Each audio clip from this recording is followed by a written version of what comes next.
ایک عورت آئی، ایک لڑکی آئی، یا رسول اللہ میری شادی ہونے لگی، میرے خامند کا کیا حق ہے میرے اوپر؟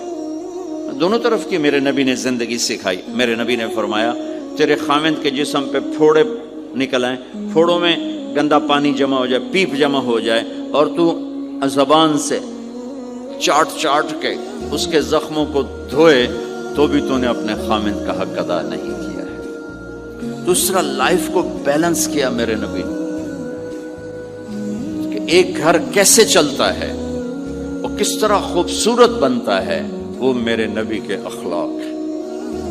آپ سب سے ایک بات کرتا ہوں، برداشت کرنا سیکھ لیں، زندگی خوبصورت ہو جائے۔ صرف سارے اخلاق کو میں جمع کروں ایک لفظ میں، برداشت، اور اس کو شریعت میں صبر۔ صبر کرنا سیکھ لیں، زندگی خوبصورت ہو جائے گی۔ بچیاں ساس کی شکایت کر رہی ہوتی ہیں، کبھی خامند کی شکایت کر رہی ہوتی ہیں، کبھی اولاد ماں باپ کی شکایت کر رہی ہوتی ہے، کبھی اولاد ماں باپ کی شکایت کر رہے ہوتے ہیں۔ شکایتوں سے ایک جہان بھرا پڑا ہے۔ آپ شکایتوں کو دفن کر کے ہونٹ سی لیں، صبر، آہ نہ کر لبوں کو سی، عشق ہے دل لگی نہیں، سینے پہ تیر کھائے جا، آگے قدم بڑھائے جا، یعنی زبان حال سے کہہ دے کہ ہاں ستائے جا۔ جو ستاتا ہے چپ ہو جاؤ، جو ستاتا ہے چپ ہو جاؤ۔ اللہ کی قسم آپ ایسی طاقت بنو گے کہ پہاڑ بھی راستہ دیں گے۔ سب سے مشکل رشتہ خامند اور بیوی ہے۔ سینکڑوں آیات اس کے لیے اللہ نے اتاری، ماں باپ کے لیے چند آیات، اولاد کے لیے چند آیات، بہن بھائیوں کے لیے چند آیات، خامند اور بیوی کے لیے قرآن پڑھا پڑا ہے، پوری سورت اتاری ہے، اور سینکڑوں آیات اتاری۔ چونکہ ایک اس رشتے کی اہمیت، ایک اس کی نزاکت اور کمزوری کہ کوئی رشتہ ٹوٹتا نہیں سوائے خامد اور بیوی کے۔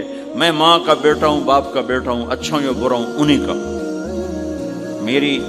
میرا نسب میری نافرمانی سے بدل نہیں سکتا۔ میں اللہ بخش کا بیٹا ہوں، میرا یہ نسب بدل نہیں سکتا، اچھا ہوں یا برا ہوں۔ اللہ ان کی قبر روشن کرے۔ خامد اور بیوی کا رشتہ ایک بول پہ ٹوٹ جاتا ہے، ایک بول پہ ٹوٹ جاتا ہے۔ اس لیے اس کو بچانے کے لیے آیات آیات آیات، اور میرے نبی کی شادیاں کہ کس طرح ایک گھر کو لے کے چلتے ہیں، کس طرح ہر مزاج کی عورت کے ساتھ سلوک کرتے ہیں۔ جہاد کا سفر، کاروباری سفر نہیں، میرے نبی کا، اور چلنے لگے، اعلان ہوا کوچ کرو، سب نے سواریاں کس لی، سامان کس لیا، یوں چلنے کا حکم ہو رہا ہے۔ اور حضرت عائشہ رضی اللہ نے اپنا یوں دیکھا، اونٹنی پہ بیٹھ گئی تھی، ہار کوئی نہیں۔ یا رسول اللہ میرا تو ہار کوئی نہیں، میرا ہار گم ہو گیا ہے، میرا ہار تلاش کریں، ہم پھر چلیں گے۔ تو میرے نبی کہتے تو وڈی آئی نواب زادی، میں جہاد تے پہ جانا، تینوں ہار دی پائے گی، چل اگو لگ۔ میرے نبی نے کہا چلو بھائی عائشہ کا ہار تلاش کرو۔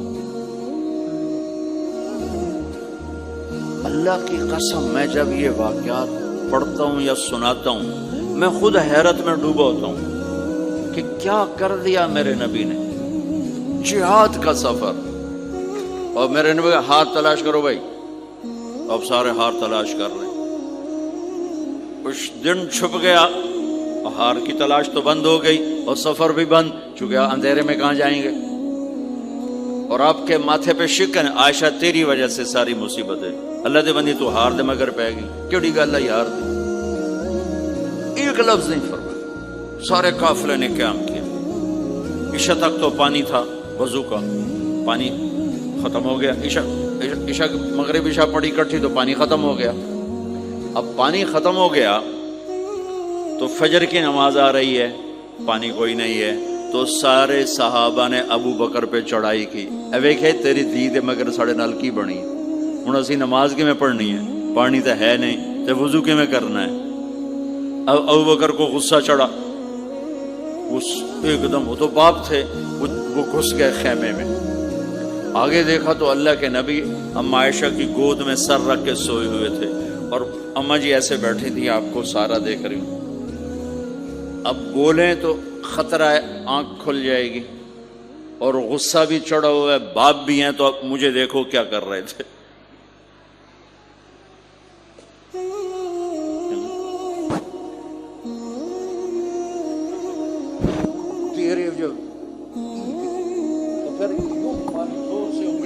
بیٹی کے نا یہاں پہلے یوں کرتے پھر ایسے ماری زور سے. وہ کہنے لگی میں ایسے سخت ہو گئی تاکہ میں ایسے نہ ہوں کہ اگر میں تھوڑا حرکت کی تو اللہ کے نبی کی آنکھ کھل جائے گی. تو ماری گیا ٹھا ٹھا ٹھا, وہ منہ سے کہہ رہے اور وہ ایسا کر کے بیٹھی چمک غصے میں باہر چلے گئے. اب آپ کی آنکھ کھلی فجر پر تو عائشہ نے کہا یا رسول اللہ وہ تو باہر تو بڑا مسئلہ ہو گیا ہے, پانی کوئی نہیں ہے اور نماز کا وقت ہو گیا ہے, وضو کیسے کریں. سبحان اللہ, اللہ نے قانون بدل دیا. دنیا میں پہلی دفعہ ہونے لگا ہے 1,24,000 نبی آئے, پانی نہ علی وضو ہو سکتا ہے, اس کے علاوہ نہیں ہو سکتا. میرے اللہ نے قرآن اتارا فَإِن لَّمْ تَجِدُوا مَاءً فَتَيَمَّمُوا صَعِيدًا طَيِّبًا فَامْسَحُوا بِوُجُوهِكُمْ وَأَيْدِيكُمْ مِنْهُ. اچھا میرے بندو پانی مک گیا ہے, چلو مٹی چاہتے منہ تے مارو تے دوئی چاہتے ہتھاں تے مارو تے تمہارا وضو ہو گیا, چلو تیمم کرو اور نماز پڑھو. اب وہ جو سارے ابو بکر پہ غصے ہو رہے تھے عائشہ کہنے لگے واہ ابو بکر بھائی تیرے تو فعل کی کم بڑھ گیا, تیری دھی دے تو فعل کی کم بڑھ گیا. تو اسید بن حزیر پہلے ذرا زیادہ گرم ہوئے تھے تو وہی ابو بکر تیرے گھر کی یہ پہلی برکت نہیں ہے, پہلے بھی بہت شمار برکتیں تیرے گھر کی طفیل امت کو ملی ہیں. تو اللہ نے تیمم کی آیت اتار دی.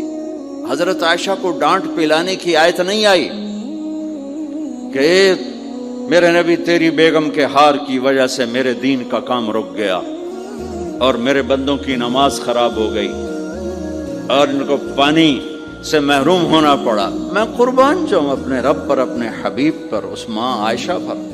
دنیا کی واحد عورت ہے جس کے سینے پر سر رکھ کر کسی نبی نے جان دی ہو. 1,24,000 نبیوں میں سے کوئی نہیں ہے جس کا سر بیگم کے سینے اور ٹھوڑی کے درمیان ہو اور اس کی جان اللہ نے نکالی ہو. واحد میرے آپ کے مات فی سحری و نحری, سحری و نحری, سحری و کہ میرے چونکہ آپ ایسے بیٹھے تھی اور حبیب پاک آپ کے سینے پر یوں دراز تھے, نیم دراز اور آپ کا سر مبارک ٹھوڑی کے ساتھ لگ رہا تھا, ٹھوڑی کے ساتھ یہ جگہ یہاں لگ رہی تھی اور باقی یہاں تھی.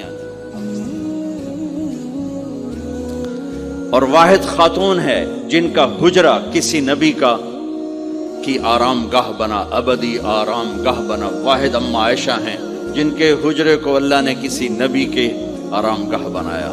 اور یہ واحد حجرہ ہے جہاں 70,000 فرشتہ صبح آ کے درود و سلام پڑھتا ہے اور شام تک پڑھتا ہے, اور شام کو 70,000 نیا آتا ہے اور صبح تک درود و سلام پڑھتا ہے اور واپس چلا جاتا ہے. کائنات اللہ جب مسلمان دنیا سے مٹ جائیں گے, مسجد نبوی مٹ جائے گی, بیت اللہ مٹ جائے گا, مدینے کی ایک اینٹ باقی نہیں بچے گی, مکہ کتنے بڑی بڑی بلڈنگیں, ایک اینٹ باقی نہیں بچے گی. اور وہاں سے گزرتے ہوئے لوگ کہیں گے لگتا ہے اتھے کدی آبادی ہوئے گی, ایتھے لگتا ہے کدی آبادی ہوئے گی.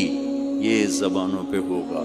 جب سارے نشان مٹ جائیں گے اس وقت بھی 70,000 فرشتہ آ کے درود و سلام صبح سے شام تک پڑھے گا اور شام سے صبح تک پڑھے گا. یہ واحد میں خاتون ہیں عائشہ بنت ابی بکر جن کو اللہ نے یہ عزت بخشی. اور یہ واحد خاتون ہیں جب ان کے اوپر تہمت لگی, حضرت یوسف علیہ السلام پہ تہمت لگی تو بچے نے گواہی دی, حضرت مریم پہ تہمت لگی بیٹے نے گواہی دی, اور اماں عائشہ پہ تہمت لگی تو اللہ نے گواہی دی. میں گواہ, اللہ گواہ بن کے آئے. تو اللہ نے کہا تیمم کرو بھائی. سارے خوش ہو گئے, سارے خوش ہو گئے. تو حضرت عائشہ نے کہا یا رسول اللہ اب میرا ہار چھوڑ دیں, اب چلیں. تب آپ نے کہا چلو بھائی کوچ کرو. اس سے زیادہ کوئی دلداری کا واقعہ پیش کر سکتا ہے؟